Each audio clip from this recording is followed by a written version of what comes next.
Welcome to our podcast. Today we have a special guest, Howard Dell, former Olympian, professional athletics coach, and high performance coach with many years of experience. He's also our executive advisor of International Association of Strength and Conditioning. Hello, Howard. Welcome to our podcast.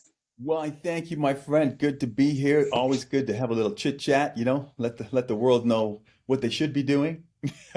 Yeah. Good to see you again. This is the second.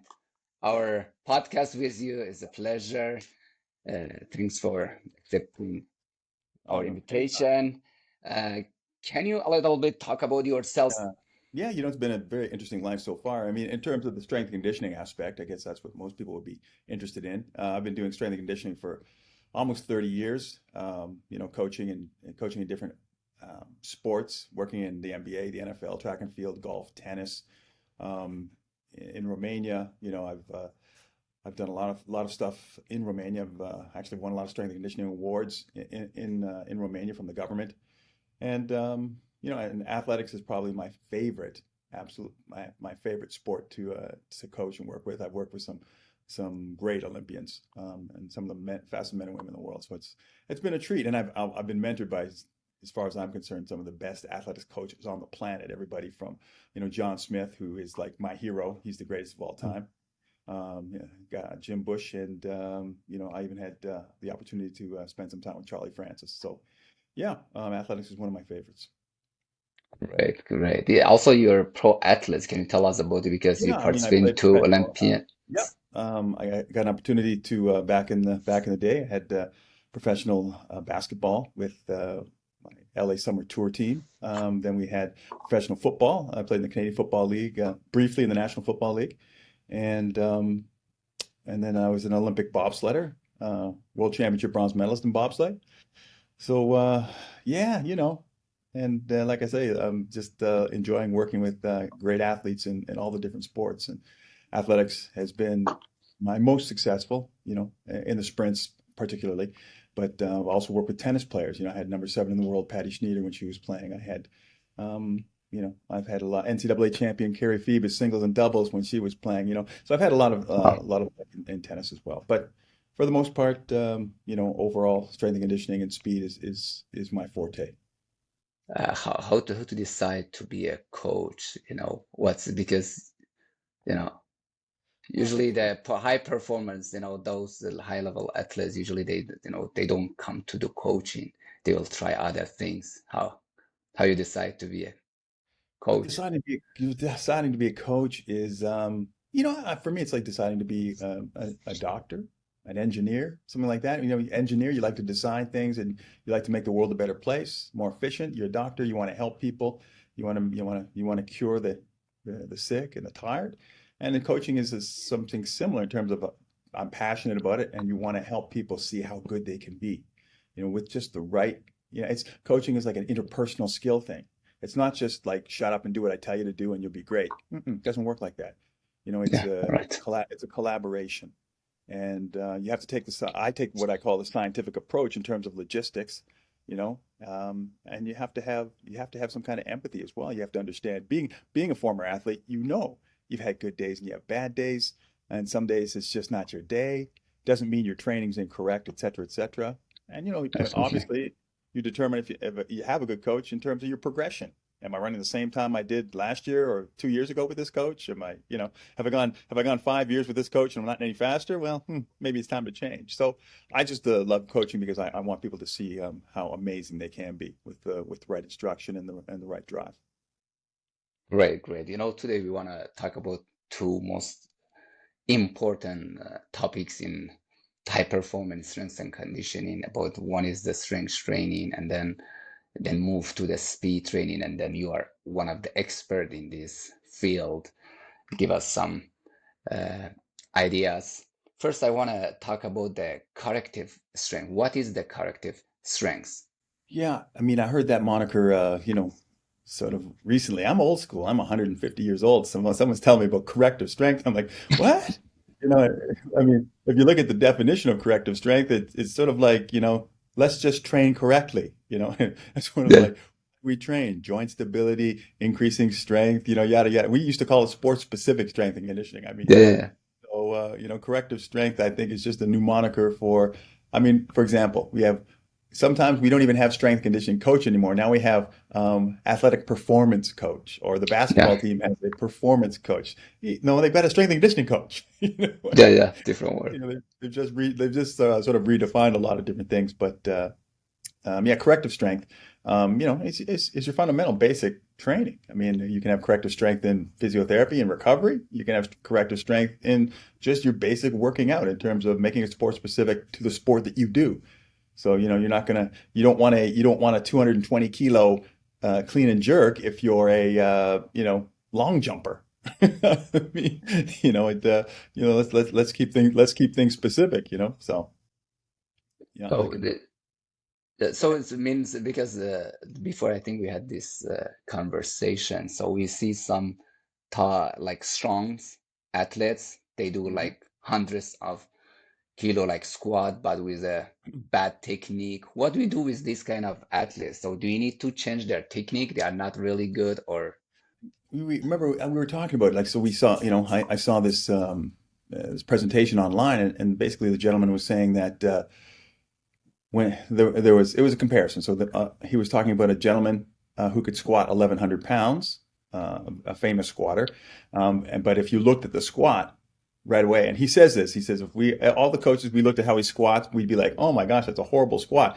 But he's saying, well, yeah, he squats 1,100 pounds. So who am I to correct him? And I'm like, okay, continue. And I'm listening to him, and he's saying, listen, we tried to teach him the right way to squat, but when he did that, his squat came down and he couldn't squat as much.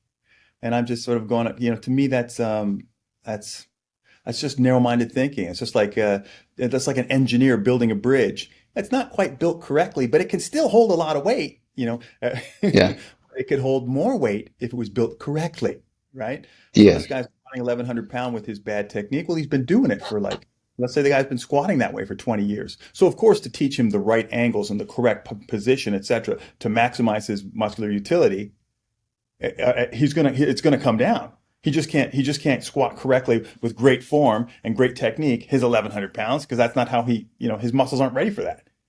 So if had he, everything takes time. We have that a lot in high performance sprinting, right? yeah, You need to run correctly. If you don't run correctly, there's always a ceiling. There's a ceiling. You'll ever only go so fast. It's just physics. It's just mechanics. It's always about the numbers. You will only ever go so fast. So just because you run fast with a particular technique doesn't mean it's the right technique. But yeah, people are afraid to go slower before they go faster.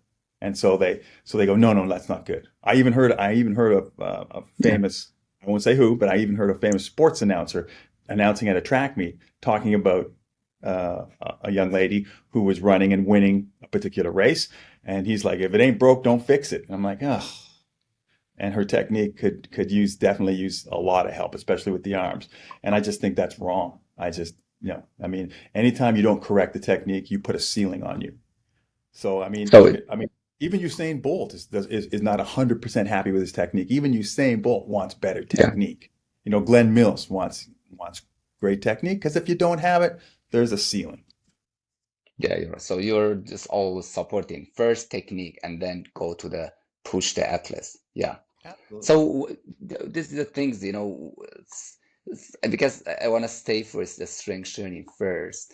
So do we need to push that much for every athlete? So when we talk about like periodization in strength training, resistance training, so always do we need to go push that much hard, go to one, two, three RM and push the athletes, or it's just for the strengths like athletes? We need to go there. I mean, especially we I want mean, to, if their technique is bad, if you want to push more, put more weights, of course it's easier to get right. injury. Oh, well, without question. I mean, poor technique. I mean, I've I'm not magic, but I've never had an athlete injured, no matter what we're doing, because we always do it if it's not correct technique, like, just exactly like you say, the opportunity to get injured is wide open. Whether you're jumping, sprinting, throwing, playing a sport, movement, football player, it's just it's the same. But as far as strength goes, we used to have this expression, and it was strength will never hurt you, to a point. I mean, when you look at Dr. Tim, what's Tim's Schomel? I think I can't remember what university he's at. He had a great study, and what he was showing was that anything as an athlete, not a weightlifter, not a power lifter, not an Olympic lifter, that's a different category, but as an athlete in a sport, once you get to two times your body weight, anything over two times your body weight, actually I believe his was 2.2 times your body weight in a squat, for example, a back squat. The improvement to whatever it is you do is negligible. So you're better off spending time on your sport than you are on that particular strength, because you're basically hypothetically strong enough, right? So if you're squatting, like I say, twice your body weight, and you're Yeah. a soccer player, yeah, you know what? Great. Let's go work on your speed and your soccer ability and all the other things that are involved in your sport. So it's very interesting. But the strength, I still agree, strength will never hurt you, but sport specific strength is the key.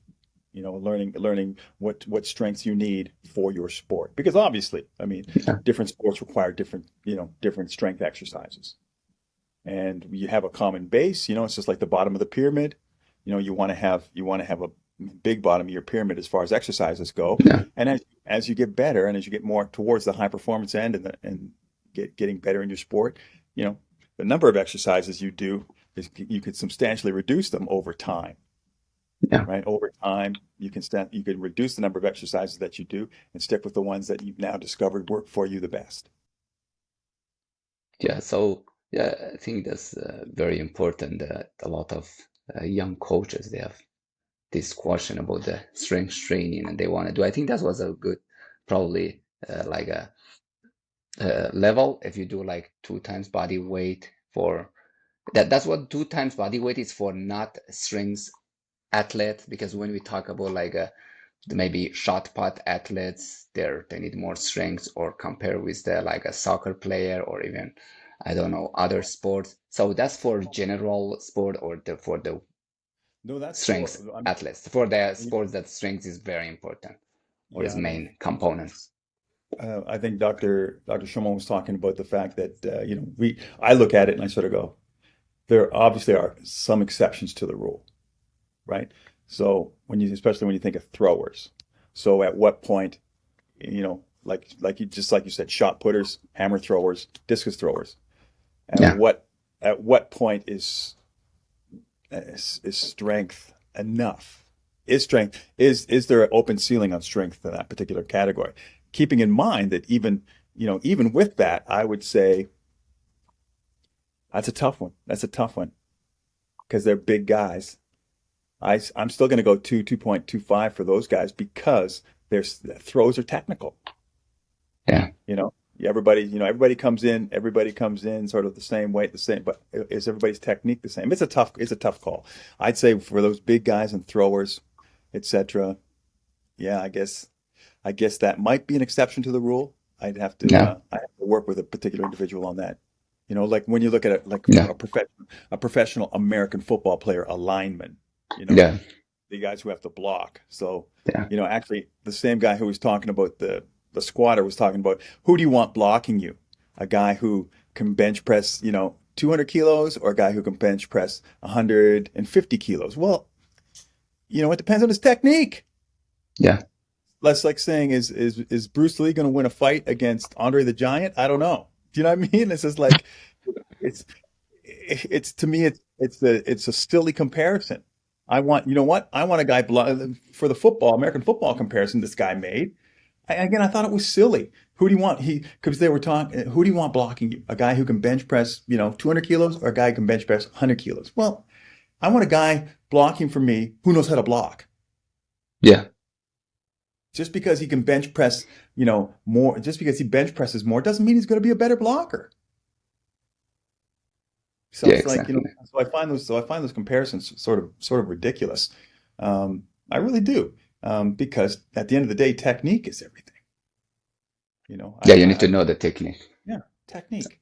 But you have to have, obviously, for new coaches, you have to have um, a modicum of traditional. You need a base for your strength, obviously.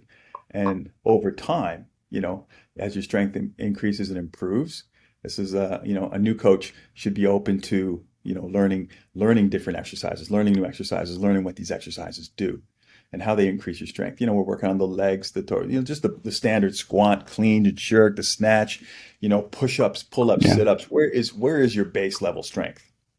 Once you've established a solid base level strength, Yeah. you're just so much better than everybody else in your sport anyway. And then as you How get about better, the go ahead. Sorry. how about the endurance athletes, because we get a lot of question about like marathoners, long Yeah. distance runner, I don't know, cycling, Yeah. swimmers. So do they need strength training? And if yes, Yeah. Again, how much? that is that is a difficult question. Do they need strength training? I think we would be surprised. I'm going to say, I would look at an endurance athlete. I'd have to do a historical. I'd have to do a historical look at that, and I'm going to take it back to the Kenyans and Ethiopians. Hypothetically, back in the day when you had Ben Chipcho, and we're talking about like 70s, early 80s, the great African runners. I mean, so it was hypothesized then that the reason some of these guys were so great is because their villages were like 10 kilometers apart. So if you wanted to go play with your neighbor, Yeah. okay, mom, I'll see you guys in a couple of hours, and you run 10K to your neighbor's house, and then you got to run home at night. Oh, dad wants me home by dark. And so growing up, these kids they were a product of their environment and just did so much running that when they got into a circumstance where they had coaching, et cetera, they blossomed even more. So, I mean, everybody has to have some kind of standard strength. Now, what it would be in distance, um, that would be above my pay grade if you're going to talk about marathon and ultra marathon and that kind of stuff. I I would have to take a historical view at it because weight room strength, obviously, clearly, isn't what percentage of that is important to them? 5%, right? Yeah. 5%. Like, the important thing to know, I mean, they're runners. So what they need to do is they need to have running strength. And how do we acquire running strength? Now you can take the same principles from the weight room and apply it, apply it to a particular sport, like because it's both the numbers. So what you do in a weight Yeah. room in terms of sets and reps, you might be able to accommodate something like that in a distance. I mean, it's just again, it's all about the numbers, and it's all about up here. So unfortunately, in a situation like that, it's going to be trial and error. So of course, you don't want to be on the error side. So Yeah. it becomes very interesting. Yeah, I see a lot of runners because I used to be a long distance runners. I see a lot of you, the Africans runners, and I mean all the world probably. They usually use hill training Yes. to improve like what we call it, the endurance Yeah. strength. So And maybe the hills are their weight room. yeah, that's it because mostly Kenya and Ethiopian they don't believe that much in the like weight training. Weight But room. I Yeah. see now some like coaches from around the world they go step by step. Some of the coaches, they believe in like weight room and weight training so they implement it. We'll come back for strength training, but I wanna first we move to the speed training. That is your probably top expertise. Uh, uh, how do you think so? How much speed is important? I mean, what do we call it in Well, the strength and conditioning? What is the like a yeah. level? When is the Okay. So for me, regardless of the sport, regardless of the event, speed is what you need. That being said, it's hard to acquire speed without being stronger. So now you sort of, which came first, the chicken or the egg? So I think, like, because you can look at examples. I mean, I can give you all kinds of examples. Like you can take uh, you can take someone who's really fast and put them in a hurdle race, right? And they can be decent. But if you take someone who's really strong, not much speed, put them in a hurdle race because hurdles take strength, then they sort of suck. So it's hard to discern. I mean, do they go? It's sort of like it's this relationship, they sort of go hand in Yeah, hand. You yeah. got to hold hands thing, strength and speed got to hold hands. Um, and then of course, I think speed is helped with, the technical aspect of things.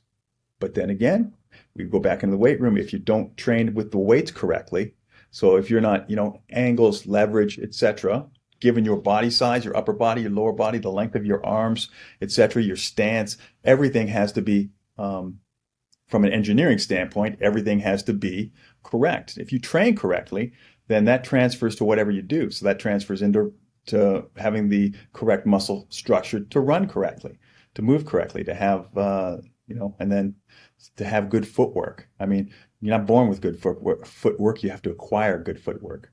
So what drills can I do? What drills can I do that helps me there? Now, do we call resistance training? Get the rubber bands out. Is that what we call weight room as well? Because if it is, then yeah, footwork and rubber bands go hand in hand as far as I'm concerned. I could show you some drills, with the resistance drills with rubber bands that will make your footwork phenomenal. But So, so for as yeah, a high performance, we see because now a lot of coach they talk about this topic of strength training, speed training, which one important, and we see a lot of like sprint coaches. They know they think we don't need really that much strength training or weight room training, and then they think speed training is the more things like you say. We're talking about the American football. They say they don't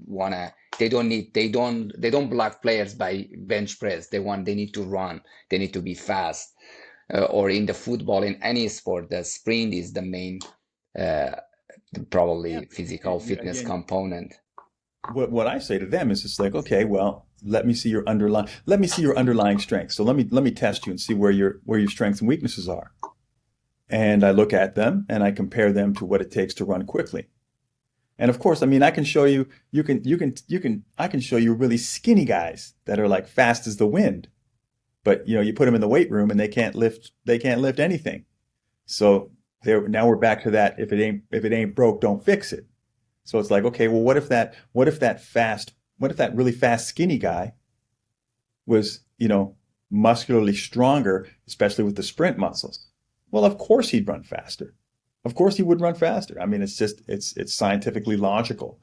But again, people are going to think, yeah, but he's going to get muscly, he's going to get stiff, he's going to get tight. He's not going to be able to run. No, it doesn't, building musculature correctly doesn't work like that. So So, but those guys are anomalies. Those are anomalies because you see Usain when he was 17, 18, he was like a stick. And then you see him step onto the track, big shouldered man, beside a Safa Powell and all those, the yeah, big Jamaicans. Man, yeah, okay. Tell me the weight room's not important. yeah. So you think the strength training is important. So, but Absolutely. if like which one is more important? Like as a high performance, we don't talk about like a throwers. I mean, Right. but in the general sports, like a team sports, Like uh, basketball or football or yeah, basketball, football, team sport, and like individual but not strength athletes. Uh, Speed is at, important. We need to what's the focus must be in focus in strength training or in speed training. Which one is wow. must For me, lead in the training? it would depend specifically on the sport, but I would say it would depend. Yeah, I can't be fast if I'm not strong. As I mean, I lean towards, what I say in every single event, every single sport. I say speed is what you need because it's hard for when you arrive at that sport at the highest level. They don't have time to teach you speed, right? They can help you with the strength. These guys come to the NBA, for example, in basketball. They've got a strength and conditioning coach, right? They don't have a speed coach, Yeah, right? So they can, in American football, you show up and you're the fastest wide receiver. They'll teach you how to play football, and they've got a strength and conditioning coach. Will make you bigger and stronger, right? So they yeah, arrive with speed. So maybe they spent their whole, juvenile adult life working on their speed and not their strength. And I think that happens a lot. That's why in yeah, the pros they started to institute strength and conditioning coaches because people were showing up like as strong as a wet noodle. And it's sort of like, hey, this is the Yeah. pros, man. You're going to have to be strong and protect yourself. So clearly, strength was important at the top level. Only because they don't have a speed coach in the NFL. They don't have a speed coach in the NBA. It's always a strength and conditioning coach. So historically, that's where I think it started there. So I just I can't lean. Speed is what you need, but you can't be strong. You can't be faster without strength. I don't know which one to put first. Uh, Hypothetically, I would put strength and conditioning first because, again, if I don't have any kind of strength, a foundation, then yeah, being faster is going to be hard. Being the fastest Yeah. is going to be hard. So, Yeah. like, So let's look at a gymnast. If you don't give a gymnast strength, and they're one of the strongest athletes, I think, pound for pound. I mean, look at the thing a male gymnast does. On the rings, on the. I mean, it's insane. That kind of yeah, strength, body weight strength, is yeah, that's true. impressive, crazy impressive. If they didn't have that strength, there would be no gymnastics. So the question is you see the strength coach, like strength and conditioning coach in high performance, they spend like probably 1 hour, 2 hours in the weight training, but when they come up to the design speed training, they go so easy. Okay, do 10 times 10 meters, and they finish in like 4 or 5 minutes speed training. How do you think? I mean, do you think it's okay? So he's doing like a probably 2, 3 minutes speed training. No, They can be no, fast. no, no. There's no, and it depends. Of course, it depends on the sport. So clearly, if anybody was a runner or a sprinter like that, no, that wouldn't work. If they were a tennis player, still wouldn't work. If they were a football player, still wouldn't work. I mean, I don't see how something, that minimalistic and as far as the speed training goes is going to help you. Not remotely. So It. why this? Yep. Go ahead. Yeah. So what do you think? What is that? So if we trained like a speed training for not sprint athletes, Well, for how is the approach? for the How athlete, time we need to? How long we so need the to athletes spend? who need the athletes who need speed, but they also need speed in different directions. Football players, tennis players, basketball players. That's a different animal. Um, because it's a different animal because when you look at basketball and tennis, you've got a restricted area. So you can only move so fast and so quickly in a restricted area. Basketball court, tennis court, singles, doubles. Where on a football field, it is a restricted area, but it's a big ass restricted area. Yeah. So you can get a lot of running in there. So for a football player, clearly the sprint, the sprint training is going to be a lot different for them than it would be for a basketball player or for a tennis player. I mean, for a tennis player, I'm we're not even doing sprint training. We're going to do mobility training because she needs to go from point A to point B with great footwork because she has to set up when she gets there or when he gets there. He's got to set up. So he's got to have great mobility to get there, and then he's got to have great footwork to set up to hit a shot. So we're not going for a run on the track. We're not going to be doing power speed stuff. It's just not going to happen. Basketball player, they're great athletes. We could do some. We're going to just do something. We're going to do something a little more endurance, like speed endurance oriented instead of power speed, because they got to be able to. Some guys run. I don't know what it is. I like 10 kilometers, 20 kilometers in an evening in a basketball game up and down the court. I can't remember what the stat was on that, but they've had pedometers on guys, and they run a lot. So we're going to have a little more speed endurance for basketball players, speed endurance power because of course they're jumpers, but again they have to have the footwork. And Yeah. when you look at a lot of these sports that require what I will call non-speed training per se, linear, it's got to be mobility. The things you have to protect the most are usually shoulders and knees. So for athletes in tennis, athletes in basketball, shoulders and knees, the first things to go. My training is designed to strengthen those areas, and muscle attaches tendon, tendon to bone. So you won't have any injuries if the developmental process is correct. And so that's what I've always done. I've never had anybody get injured. I've had injuries galore because Yeah. I didn't have Key to teach me when I was young. But with the knowledge, especially I would even say that to beginning trainers, young trainers, especially if you have somebody in a sport that involves mobility, knees, take care of the knees. And again, we do a lot of resistance band stuff. I got some great Yeah. exercises for that. And then, of course, because they move and they live in a restricted area, then again, you can concentrate more on the strength and speed. You know what I mean? You can concentrate a little more on the strength than you would um, otherwise. So yeah, I mean, it's relatively simple. Oh, you have a different approach. Even we talk about the, like a speed training. You don't have a general approach for every athlete or every sport. So you look at different sport, different needs, even different athletes, and then you design speed Yeah, training for them. absolutely. Absolutely. And you're going to get lucky a lot of times. And that's why, and again, that's why they say, that's why there's always been this controversy with with coaches or parents or whoever talking about, having kids just do that one sport from being a kid. Sort of like, no, no, no, no, no. You're never going to develop a great athlete. Athletes are all the best in tennis, the best in, all the sports. They were great athletes. Great athlete. Look what great athletes have done. So, you can't let your kid, you can't have your kid specializing at 5 years old. I Yeah, mean, yeah, yeah, let let a kid be a kid. Go play football. Go play tennis. Go play basketball. Go play all the sports. And as you get older, when you hit double digits, if you want to think about, go play golf. Golf was the very first game I learned how to play. Golf and tennis were the first two I learned how to play before I was 10 years old. And you know, I just think, that gave me great hand-eye kind of thing. Now, I had no desire to be a professional golfer, professional tennis player. I loved them. I enjoyed them, but that gave me extra skills.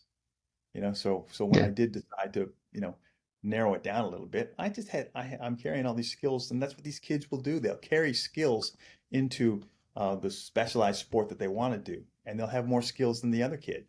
So you got to let a kid be a kid, man, and don't specialize so early, because otherwise you fail to, in my view, you fail to adopt or develop this special skills you will need to be great in the future. Yeah, I think so because you see some countries, I see like Canada, they have this long-term at least development like model they do in the schools or like other some countries they have this multi-sport program for primary kids even in middle school so the kids start to learn many sports every year and then they have a good foundation they know a lot of sports Yeah, then when they choose their main sport in probably in high school and then they have a lot I mean they have a very strong base right. yeah that's the I want to go talk about, I mean, you got a lot of experience in as a like athlete learning many sports in, and then move to the high performance in the top level in Olympics, then change career as a coach and become, one of the greatest coach in many sports, in athletics, also in strength and conditioning uh, field in many sports. Uh, what is advice for the young coaches? Because now we see a lot of young athletes, especially from the their from their sports, they want to switch to the coaching. What they need to do? What's the Well, you know I think if especially if it's an athlete switching to be coach, you have to get. My advice would be make sure you get your academia behind you. Make sure that you first and foremost, you have to do something like and it's a plug for the IASC, but that's just because I'm just speaking the truth. You need to have some yeah academia behind you so that you understand, you know, muscle function, muscle movement, injury prevent. You've got to have sort of that medical take on yeah the physiological body so that you realize that when you were an athlete and these demands were being put on you, now you're looking at it physiologically, very introspectively, sort of going, maybe that's why I got injured, back whenever, you're doing your thing. So let's for the coaches athletes going to coach, get the academia behind you, just so you have a better reference. And then, of course, you always have to have. It's good that you were an athlete, and if you want to be a coach, you just have to, you have to have great interpersonal skills. Just remember all the things you didn't like being said to you. Ah, you're nothing. Shut up. Suck it up. You can do more. And just remember all those things that you didn't like, and don't pass that along to to your client. Again, it's treat others as you'd like to be treated. Now, I mean, I think the old school coach of yelling and screaming is gone in the Western Hemisphere. Not here in the Yeah, East and not in Eastern Europe. It's still yelling and screaming, old school craziness. But they haven't moved on and gotten any smarter. But in the West, yeah, and you have to have that. You have to have good interpersonal skills, good communication skills. It's just like being you want to be a teacher, a grade school teacher, high school teacher, a professor. What do you need to do those things? I mean, we were students in grade school, we were students in high school, we were students in university. So just because we've gone through that process, we had teachers we liked, teachers we didn't like so much, and why? Right? Now, just because we've taken academia to a particular height doesn't mean that we'll make good teachers. So that's why we have teachers college after that. All right. So yeah, we're yeah. taking we're student all our life, and now we're going to an institution that's going to teach us how to have those skills. So those are very important. The academia is very important um, to add to your practical skills. So as an So, athlete, practical skills, you need the academia behind you. so you think academia is having a degree in sports science, or just having a certification is okay, Well, well, I or mean, both? I mean, yeah, the more the merrier. The more the merrier. I mean, at the end of the day, in my personal view, experience and academia are the perfect combination. But if you're starting out as a coach, you will not have the experience. You will not have that experience.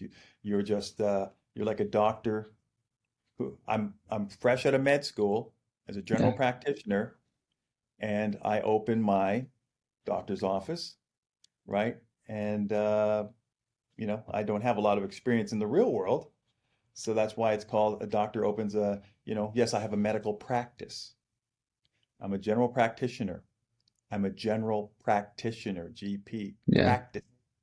I haven't seen 1,000 patients. I haven't seen cancers and this and that and dun dun dun influenza. I haven't seen it all. That's why I'm practicing, but I am qualified. So, your qualifications can come at a high performance level like international, like us, like IASC, or your qualifications can come with a degree in kinesiology or, you know, whatever sports science that you want to get into. I have a little trouble per se with strictly sports science because I find a lot of them tend to be, I know there's a lot of great academics, but they haven't got a smidge of experience in the real world. We have a lot of that. There's a lot of that in Romania. Yeah. It's just not, it's just not realistic. Hypothetically, yes, but when you put it in practice and it will fail 9 times out of 10. I've just seen it fail 9 times out of 10. So that's why I say, academia um, and your professional experience, that's the perfect combination. But so if you're So, new, yeah, so if you're new, definitely your experience as an athlete helps. Now let's get some academia, let's get some certifications behind you so that you can apply practically now what you know to others. so what is so how much important experience as an athlete? Because some people think, oh, you need to be top athlete to be a coach, or some people think, hey, you don't need even to be a coach in or athlete in that sport, and then you can be a coach in that sport. Which, Yeah, that's very rare to not have done a sport and just to be a coach and have somebody phenomenal. It's tough. You either so you have to think, be you have to be a savant, genius, or something because um, that's like saying I'm a man and I want to give birth. I know nothing. I know nothing about, the third trimester. Yeah, I can, I'm blind there, right? So it's like, yeah. yeah, the practical experience I think is very important, but just because if you don't have any experience in something, you can do well. Yeah, you could do well. And of course, there are exceptions to the rule. But just because there are exceptions to the rule doesn't make it the rule. Because Yeah. people will argue with you. Yeah, well, so and so, he never did that, and look, he produced the national champions. I'm like, okay, well, there's one. Name it. Absolutely. There's your Yeah. one. Okay, so okay, yeah, can it happen? Yes. Are the odds of it happening good? No, they're remote. So what Yeah. you want to die on that hill? You want to die on the hill of one remote possibility? Not going to happen. You're going to lose in Vegas. Take that attitude with you to Vegas. See how well you do. Yeah, yeah, that's true. So, do you think as your athlete's career, your level as career, you're higher if you're like Olympians or like Olympian champion, it's high performance. These kind of thing, there's they could be better coached than the athletes. There's coaches who doesn't have that high career as athlete. No, no, no. Just because I was an Olympic champion I mean, it helps without question. It helps. So I'm an Olympic champion, and that person has did the sport in high school, and we both come into academia the same way, and we both leave academia and go to coach. I definitely think the athlete has a distinct advantage, but only if that athlete, has communication skills. You'll have some people have great communication skills. I mean, and with great communication skills and knowledge, you can really help each other out in terms of the coaching relationship. So if you sit down and you say, like, look, I was never an Olympian at this. I never made an Olympic final, but let me tell you something. Okay, let's look how you feel. Let's break down what we've been doing, and you have this conversation. You just can't march around like, well, I was an Olympian, but I know what I'm doing. Do this. It's just like, yeah, not going to Yeah. work out so well, I don't think. But I mean, I've never seen it. All the great coaches that I know were great athletes and had great communication skills and, a great rapport with their athletes, and empathy, who they understood the pain. If you've never, how can we possibly understand the pain of giving birth when we've never given birth? We haven't a clue. So Yeah. if you're a coach who's never, run a 1500, meter race at a particular time, or even run the race period, or even like you don't know the pain. You understand what pain is, but you don't understand that specific pain. So you're at a disadvantage with somebody who does know. Yeah, that's I think the problem we see a lot of academic, they come out from the college and they start coaching without any experience, and then they don't They're like, understand the numbers. They write the training program and they just mess up, and it's something unbelievable. I've seen even like here today we had a coach. He did like one time he wrote like 100 meters. I said, what is this? I mean, they don't understand the numbers like you say. What is 100 times 100 meter? What does it takes a day to finish? They right. don't get the number because they never do. They don't know. And they're practitioners. The academics come out without having that sports background. They come out of sports science university, or they come out of whatever program it is related to sports and training, and they're practitioners. That means when they come to write a program, they've never written a program for anybody. They did it in university, the hypotheticals, et cetera, et cetera. But now in the real world, they're practitioners. Now maybe in 3 or 4 or 5 or 10 years of writing programs for other athletes and seeing, failing and nothing, but you've destroyed those people that you've been practicing with. You've used them to get better knowledge.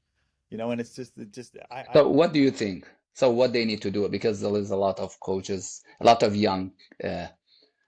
you know, young coaches come out, graduate from university. How they need to start? Not, how they is should the, start they should start with youngsters. Let's start with people you can't destroy. So let's start with some youngsters. Keep it basic, fundamental. Maybe when they were youngsters, they played a little sport. Maybe when they were youngsters, they ran around the schoolyard. They yeah, understand that, and they should and work their way up. Get your experience and working your way up. Don't come out of university with like a degree in X, Y. Look, I come out of university with an MBA and I go to work for a big finance company. What do I know? They're going to teach yeah, me the job. They're going to teach me the job. I yeah, certainly don't. I can't roll in and do the job like an ace. I can't do it. Someone's got to teach me the job. So as you're a coach, someone's got to teach you how to coach. You've got to learn how to put together programs for people. You've got to learn to teach a sport. You've got to learn to demonstrate. Gosh, if you can't demonstrate, that's really tough too. That's really tough. So Yeah. you better be a video analysis guru if you can't demonstrate something, which means you need to be able to find the best in the world or find a video of someone who does it, intrinsically well and show that to your student, slow-mo it down and break down the action and say, listen, okay, so now let's look at this video and let's look at how you do it on video. I mean, do you know what I mean? You Yeah. need to take that time if you don't have the practical experience. And coaches don't do that. I don't see a lot of them doing that. It's just sort of like I've got my degree and I'm now a level 5 coach. Like, oh, Yeah. Yeah. I see level some 5 university. Yeah, I see some university they have some like internship program, when this young student they want to graduate, and before they graduate they join the university team. They learn from the other strength coach or other coach, that they have this good opportunity to work with, I mean, to watch other coach work right. before they start. I think Mm, that's could be also good that's good. approach. I mean, but not most of the university they provide uh, this kind of opportunity to the Opportunity. Yeah. That's a great students. opportunity.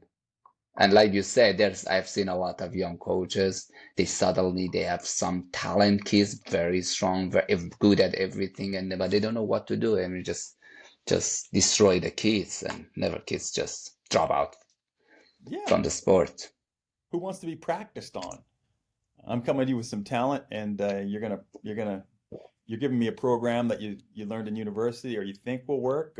Apparently, I should be doing this, but and like, no thanks. Yeah, thank you, Howard. That was very great chat with you. It was a interesting uh, chat with you. Thank you very much. I do want to talk anything I didn't mention, anything, any topics, any No, no, it's final always good. words. It's all final words. Be a great coach. The what's the formula? Experience, academia, interpersonal skills, communication. Nail those 4 things down, and you will be a great coach. Thank you. Thank you. Okay, guys, if you enjoy this episode, please help us support our podcast. Follow us in social media with IASC Fitness, and share our podcast with your friends. Thank you very much. Keep in touch and see you next time. Goodbye.